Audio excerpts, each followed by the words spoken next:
Hey peeps, I hope you're having a great day. I'm really excited because I'm going to talk a little bit about how I set my reading goals and then also the books that I have that I'm going to try to read by the rest of this year, 2022. So essentially what I do with my reading goals is, first off, I want to say that I believe that you should be a ferocious or vivacious reader. It helps with understanding things in a more grammatical sense. It improves your vocabulary. It improves your brain function, and you get a wealth of knowledge because there are millions and millions of books. I mean, libraries are amazing. They're filled with tons and tons of books. So hopefully you spend some time reading. But one of the things that can make reading better is setting goals for it.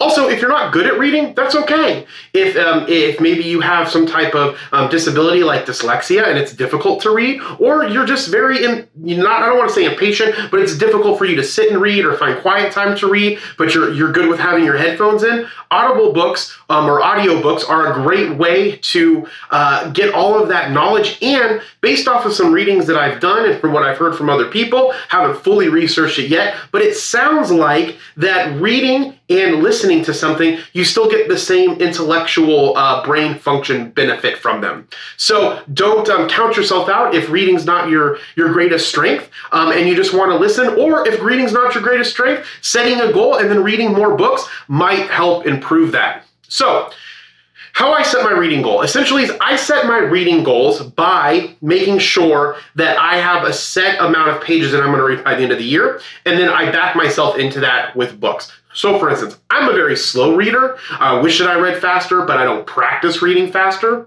And so being a slow reader, I can only read like 1.5, 2 pages a minute on very complex, writings. And so what I do is I think about that, how many pages I can read in a day, and then I find out how many pages I would like to read within that year.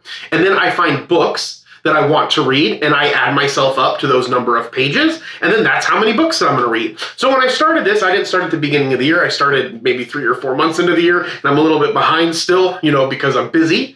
But I try to read about 15 to 19 pages per day, and with that, I have these 8 books that I am going to try to read the rest of the year, and then I will kind of do reviews on them, not giving away anything in them, because I hope that you will go and read some of these books as well. But if you don't, that's cool, and you just watch this video and you learn from the books this way, that's great too.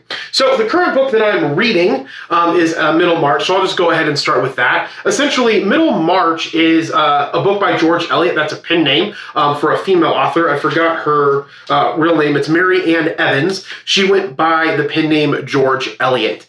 And George Eliot, this is the most ambitious novel, is a masterly evocation of diverse lives and changing fortunes in a provincial community.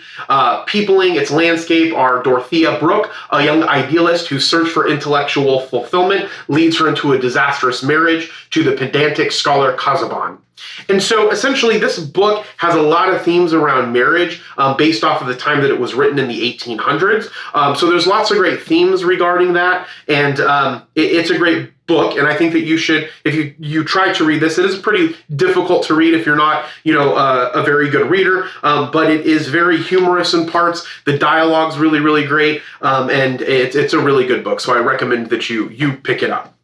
Now, the first book that I actually that I started with in this was this book by Seishi Yokomizo. He's a Japanese mystery writer. I don't remember what year he was around, but essentially this book takes place in the winter of 1937 in the village of Okamura, and it's a buzz with excitement over the forthcoming Ichi and Nagi wedding. But amid the gossip, there is also a worrying rumor. It seems a sinister masked man has been asking questions about the village. And essentially a murder happens, and it's a locked room murder, which means that the murder takes place without any understanding of how the person got into the room in the first place because all of the doors are locked. And he does a really good job. It's very innovative how he handles this problem, and it's something that every mystery writer tackles at some point in their career, so I'm told. So you should check this book out. And I read it, and it's really, really good. That's the one I started with. Now, the rest of these I haven't read. I've read pieces of them, but I'm really going to focus on reading them all the way through. All right, this next book is called The Inugami Curse, and it is also by Seishi Yokomizo. This one takes place in 1940s Japan. This book here, The Honjun Murders, is actually his first book, I'm told. And these books weren't available in the US, I believe, until this company reprinted them. It's a publishing company called Pushkin Vertigo, and they focus on mystery novels, so you should check them out if you like mystery.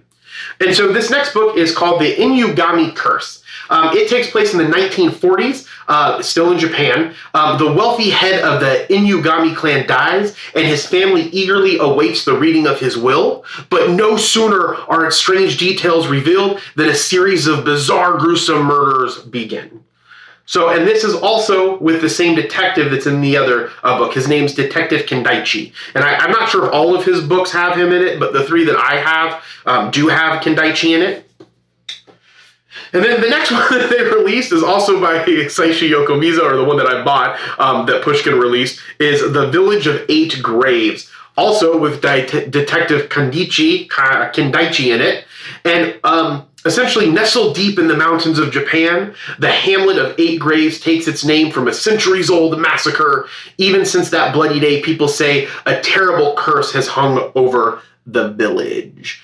This one I'm kind of excited to read because I think it has more mysticism in it, and I really like mysticism. And so I'm actually more excited to read this one than I am of the Inugami Curse, but I'll probably read them in order after I am done with Middlemarch. I'll try to knock both of these bad boys out and then talk to you a little bit about them in other videos. Now, I also wanted to add an autobiography or two in this. Now, if you don't know, I'm a liberal. Probably most people would consider me a centrist, I guess, but I like to think that I'm further left than that. I'm just I just have businesses, so people usually think of that, but I'm a big advocate for co-ops and making sure that people are taken care of in their businesses. But essentially, one of the best Democratic presidents was James Polk. He is probably one of the most overlooked presidents of our time. What is great about James Polk is he had a list of things that he wanted to do while he was president, and he actually accomplished all of them. And this is, I haven't started reading this yet, but I think that it should be interesting to find out how he did things, especially since I have political aspirations, later on in the future. I don't know how later on in life, because I'm almost 40, but at some point in the future, I would like to do it. But Walter R. Borneman, the author, gives us the first complete and authoritative biography of a president often overshadowed in image, but seldom outdone in accomplishment. James K. Polk occupied the White House for only 4 years, from 1845 to 1849, but he plotted and attained a formidable agenda. I'm not going to tell you what that agenda is, but after I read it, we will go over that. The man who transformed the presidency of America, James K. Polk. All right. Next book that I'm going to tackle is Thomas Mann, one of the greatest German authors of all time, in his famous book Budenbrooks. And it's first published in Germany in 1901 when Mann was only 26, and it has become a classic of modern literature.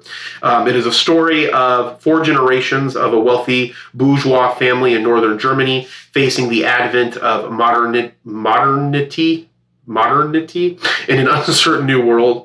The family's bond and traditions begin to disintegrate as Mann charts the Budenbrooks' decline from prosperity to bankruptcy. And one of the great things being a business owner that I like books like this that are thoughtful about wealthy families and about going from predominance to how they lose it is there's lots of wisdom that you can learn from books like this that can help with when you're making business decisions. And that's one of the reasons why I enjoy reading these types of books, to find out what wisdom I can take from it and make better decisions for myself in the future. All right, this is by the famous Haruki Murakami, Killing Commendatore. I have read actually some of this. Made it pretty big into it, made it into page 75 apparently, and then I stopped reading it for whatever reason. In Killing Commendatore, a 30-something portrait painter in Tokyo is abandoned by his wife and finds himself holed up in the mountain home of a famous artist, Tomohiko Amada. When he discovers a previously unseen painting in the attic, he unintentionally opens a circle of mysterious circumstances. To close it, he must complete a journey that involves a mysterious ringing bell, a 2-foot-high physical manifestation of an idea, a dapper businessman who lives across the valley, a precocious 13-year-old girl, a Nazi assassination attempt during World War II in Vienna, a pit in the woods behind the artist's home, and an underworld haunted by double metaphors. Haruki Murakami is one of the greatest artists, writers that's still alive. He wrote a very popular book, Q84, I think is what it's called. I haven't read that, but I'm going to put it on a next year's list. So make sure that you read this one, and I'm looking forward to reading it and then talking to you guys about it in the future. And then after I'm done with all of those, I'm going to end the year with this monstrous book right here. I'm actually pretty deep into it. I'm probably going to pick up where I left off because I don't want to go and read the first 280 pages. The Years of Lyndon Johnson, The Path to Power. It's one of the greatest autobiographies written in history by Robert A. Caro, and this is just one of 3 volumes. And so what I'm going to do is read these books, end with this book, and then start the next reading cycle with the other 2 books, and then the 4th Robert Caro book, which is about a famous architect, I believe, if I'm not mistaken. It's still a biography. So I'm really excited about that. But this is the how he gets his path into power, and before he becomes, I guess, president. So I don't know how the 3 books are broken up, but I'm really excited to read them. So I hope that you are excited to go on this journey of reading with me, and I look forward to reading these and then coming back to you and telling you about them. And if you don't know, I have a podcast. It's called Age of Jeremy. It comes out every Tuesday. Usually it comes out every Tuesday. Sometimes I have people on it as a guest to talk about how they create things. So it's available on all platforms, and those are my dogs barking, so I apologize. And I also, on Fridays, I'm on the Good Morning Crypto Show, usually every Friday. It's on the 3T Warrior YouTube Academy.